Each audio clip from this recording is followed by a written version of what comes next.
O planeta Terra já tem 7,6 bilhões de habitantes, e a ONU disse que esse número vai subir mais 1 bilhão até 2030.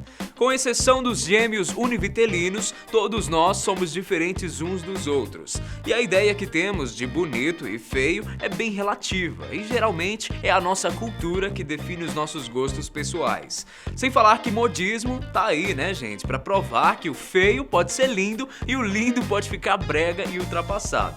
Mesmo que o mundo esteja cada vez mais miscigenado, alguns costumes e rituais de beleza são bem diferentes. Por isso, hoje eu tô aqui para te mostrar quais são os 7 padrões de beleza no mundo que você não acharia normal. Eu sou Guilherme Marques e seja muito bem-vindo aqui ao canal Fatos Desconhecidos. Número 1. Sorrisinho de vampiro. Sabe aquele sorrisinho de propaganda com dentes alinhados, perfeitos e brilhantes? Quem nunca quis ter um igual, né? Não é à toa que consultórios odontológicos estão lotados de pessoas pagando caro para colocar as famigeradas facetas de porcelana. Agora, você já ouviu falar da técnica que deixa os dentes tortos? Lá no Japão, a coisa é totalmente o contrário. Eles acham que um sorriso com caninos salientes acima dos outros dentes e com aspecto de encavalado deixa a aparência mais fofa e bonitinha. Dá a impressão de estar olhando o sorriso de uma criança e talvez por isso a maior parte das pessoas que procuram os dentistas para fazer essas modificações sejam adolescentes e jovens mulheres japonesas. O nome da técnica que encapa os dentes e te deixa com um sorriso torto é yaeba, que significa dente duplo. Se por acaso você vivesse no Japão e não tivesse, digamos assim, a sorte de nascer assim, você também teria um sorriso yaeba? O mais comum é fazerem apenas 1 ou 2 dentes, mas tem gente que gosta de radicalizar e acaba mexendo nos superiores da parte da frente. É bom saber que para ter um sorrisinho fofo e perfeitamente torto assim, é preciso desembolsar um valor equivalente a algumas centenas de reais. Existem muitos blogs e canais que mostram os resultados de antes e depois do procedimento yaeba. E para fazer a moda pegar de vez, criaram até uma banda feminina chamada TYB48. As 3 integrantes fazem o papel de influenciadoras de moda para incentivar cada vez mais pessoas a fazerem a mesma coisa. O cara que montou a banda tem uma clínica que oferece a técnica para alunos de ensino médio com descontos de 50%. Quando o assunto é inventar moda, os japoneses não brincam em serviço. Número 2. Boquinha de peixe. Essa coisa de mexer nos dentes parece que faz a cabeça de muita gente mesmo, mas eu imagino que a sensação de ter um dente cerrado não deve ser nada agradável. Tem mulheres na Indonésia que aguentam a dor para ficar com os dentes assim. Achou estranho? Bem, em algumas tribos, como a do povo Mantauayan, é preciso ter um sorriso desses para ser admirada como uma das mulheres mais lindas do pedaço. Lembra a boca de um peixinho, vocês não acham? Com o passar dos anos, cerrar os dentes acabou sendo opcional para essas mulheres, mas nem tanto, porque a cultura do lugar ainda faz muita pressão com essas coisas. A tradição diz que todos os membros importantes da comunidade precisam de uma bela esposa com os dentinhos cerrados. Um documentário do National Geographic mostra como é feito essa técnica assustadoramente dolorosa que acontece em cerimônia pública. O pensamento das mulheres que passam por isso é de ignorar o medo da dor para que ela não seja maior do que a vontade de ser linda. Uma loucura, né, gente? Número 3. Prato nos lábios. Por falar em tradições milenares, em algumas tribos da África, mais especificamente na Etiópia, as mulheres ainda usam discos de madeira e cerâmica nos lábios inferiores. O visual é impressionante e algumas usam discos tão grandes que parecem ter um prato pendurado na boca. Isso não é montagem, acredite se quiser. Inclusive, a tribo dos Mursi atrai muitos turistas curiosos para ver bem de perto a beleza dessas mulheres. Eu já vou adiantar aqui que elas fazem isso porque querem, viu? Quando as meninas atingem a idade de debutante, entre 15 e 16 anos, elas fazem um corte nos lábios com um tamanho suficiente para colocar um pedaço de madeira, bem parecido com uma rolha. Essa madeira fica lá durante uns 3 meses, ou até a ferida cicatrizar. Tá querendo saber por que elas fazem isso? Bom, como eu disse, colocar esse prato nos lábios é uma opção. Mas as famílias fazem muita pressão para que as jovens consigam se casar. Algumas fingem que não é nem com elas e arranjam um companheiro sem precisar passar por esse processo doloroso, enquanto outras decidem fazer só depois de terem filhos. Depois do corte cicatrizado, o tamanho do disco vai aumentando mês a mês, e quanto maior o disco nos lábios, mais atraentes e bonitas elas ficam. Desse jeito, fica fácil de arrumar um casamento rapidinho, né? Decorar e pintar as peças é um jeito a mais de chamar a atenção dos homens, porque isso mostra as habilidades e personalidades delas para os futuros maridos. E claro, quanto maior o disco no lábio, maior as chances de conseguir um casamento com homens importantes e poderosos na tribo. Número 4. Pescoço de girafa. Achou estranho os pratos nos lábios como técnica para arrumar um bom marido? Bem, as garotas dos sonhos de qualquer homem da tribo Kayanlawi têm um pescoço tão longo, mas tão longo, que as pessoas começaram a chamá-las de mulheres girafa. Vários discos de metal são colocados no pescoço das mulheres, formando um colar imenso, que vai dos ombros até o queixo. Isso dá a impressão de que a cabeça foi separada do resto do corpo.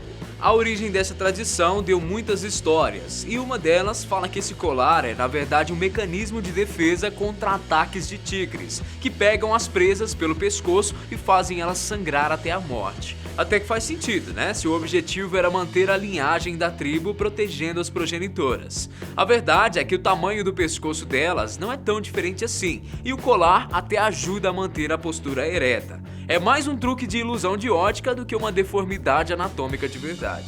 Elas começam a usar esses colares quando atingem a idade de 5 anos, e a cada ano um novo disco é adicionado. O máximo que uma mulher Kayanlawi pode ter são 25 anéis no pescoço. Um documentário chegou a mostrar que elas se sentem bem em continuar usando os pesados colares durante a vida toda. Isso porque a história de sobrevivência desse povo é bem sofrida, e elas valorizam a força que têm para manter as suas tradições ao longo do tempo. Número 5. Decoração de nariz. Já que é para usar acessórios em partes incomuns do corpo, difícil encontrar algo tão incrível quanto os alargadores de nariz e as tatuagens no rosto das mulheres Apatani. O povo Apatani vive em uma região rural na remota Índia, mas isso não foi empecilho para que as tradições acompanhassem a evolução do seu povo. O ritual, que também é conhecido como Tani, não é praticado nas mulheres desde 1970, e tanto as tatuagens quanto os alargadores no nariz serviam para marcar o início da vida adulta logo após a primeira menstruação. A especulação sobre como esse ritual começou a ser feito veio dos ataques invasores que a tribo sofria. Toda vez que a aldeia era atacada por inimigos, as mulheres eram sequestradas e levadas embora. Com os alargadores e marcas no rosto, eles garantiam que as mulheres férteis da tribo fossem deixadas em paz. Só por curiosidade, esses alargadores têm o nome de Yapin Hurlo, e o objetivo é isso mesmo, deixar as mulheres menos atraentes aos olhos estrangeiros. Número 6. Tatuagem na boca. Pode até ser que você considere uma tatuagem como um sinal de rebeldia dos mais jovens. Antigamente, o senso comum dizia que as pessoas com a pele marcada e desenhada levavam uma vida mundana e sem limites. Mas, para muitos povos ao redor do mundo, as tatuagens são tradições e têm um significado cultural muito forte. Para as mulheres da Nova Zelândia, tatuar o queixo e cobrir a boca com tinta azul é uma manifestação física e artística de sua verdadeira personalidade. Algumas escolhem fazer essas marcas para simbolizar um grande acontecimento em suas vidas, como a morte de um ente querido, por exemplo. Conhecidas como Moko Kawai, essas tatuagens eram feitas com um cinzel de osso, e o queixo e os lábios sempre foram as partes mais comuns de serem tatuadas pelas mulheres. O processo, que era extremamente doloroso e demorado, usava as folhas da árvore caraca para diminuir o inchaço e acelerar a cicatrização. Além disso, flautistas e poetas eram chamados para fazer apresentações ao vivo que serviam como distração da dor.